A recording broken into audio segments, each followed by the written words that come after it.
Hi, this is Shira Rubinoff. I'm here with Insights in Tech.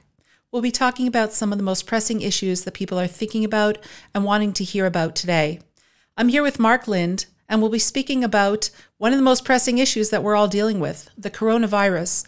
It has taken the world by storm, and specifically, we're going to be talking today about the school systems and how they're being affected, how the children are, how the families are. We're talking about data privacy, data security. And Mark, first of all, please introduce yourself to our audience. Tell us who you are and what you do. Hi, I'm Mark Lynd. Thanks, Shira. And I'm the head of digital business for Netsync. And we provide technology solutions and cybersecurity to both public and private sector, but we have a huge amount of public sector, including a lot of K-12 and higher education, which we'll be talking about today. Great. And Mark, you certainly have the background in cybersecurity and security. And we talk about a lot of issues together. We've spoken about all issues cyber and how they pertain to businesses, small, medium businesses, but now it's really affecting us across all channels. And now we're dealing with the school systems. We had this great conversation the other day about what the schools are dealing with. We have to be concerned about data security, data privacy, phishing, ransomware, all sorts of things. Can you enlighten us, please, a little bit about what schools are facing, and in particular, what you've been interacting with in your school system over there in Texas?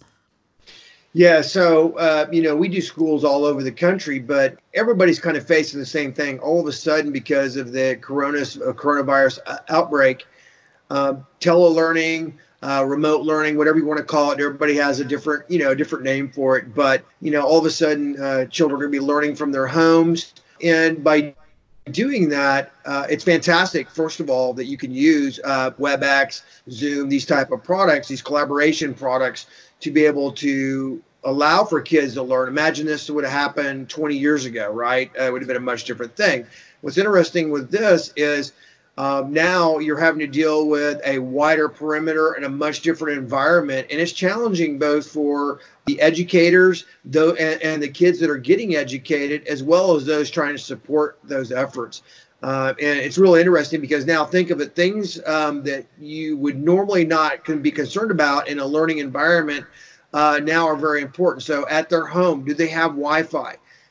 There's lots of kids in a lot of the public school districts that do not have access to Wi-Fi. So how do we get them where they can be able to learn, participate in it as well? And how do we do that securely?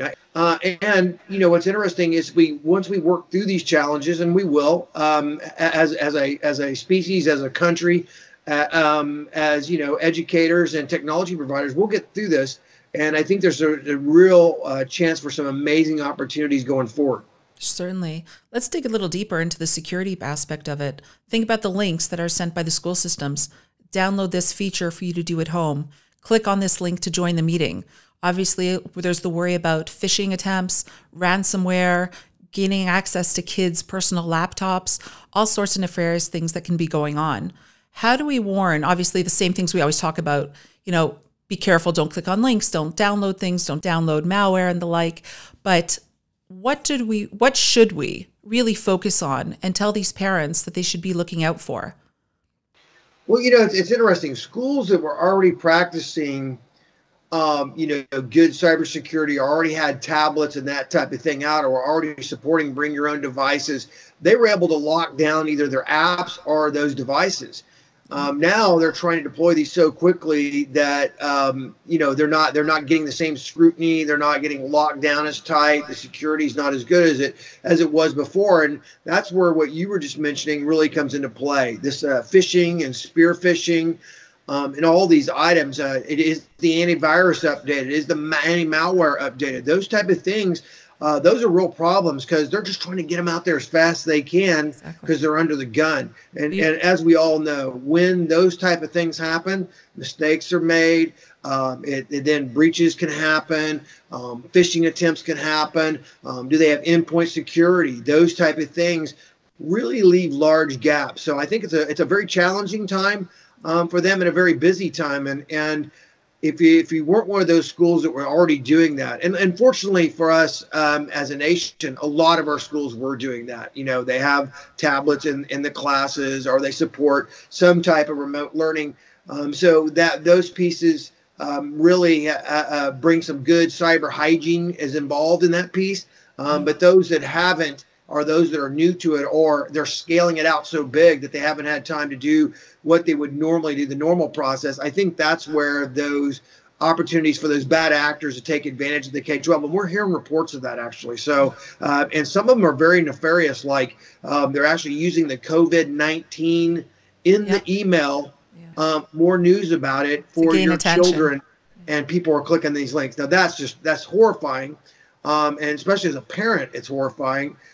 But you know, it's a challenging environment, and we're just gonna have to step up and find ways to be able to handle that. And the last thing I would mention is that there's a thing called E-rate, which is how a lot of schools afford technology.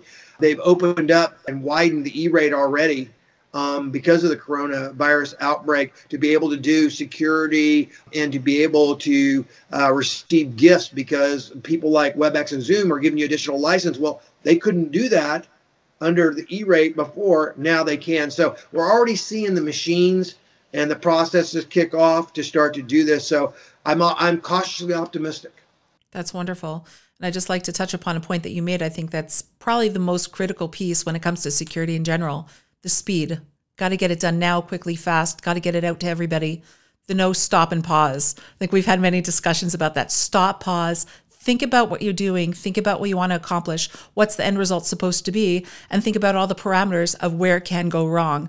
So thank you so much, Mark. Those are very important points that you shared with us. And I look forward to talking to you again soon. Great. Thank you, Shira. Thank you so much.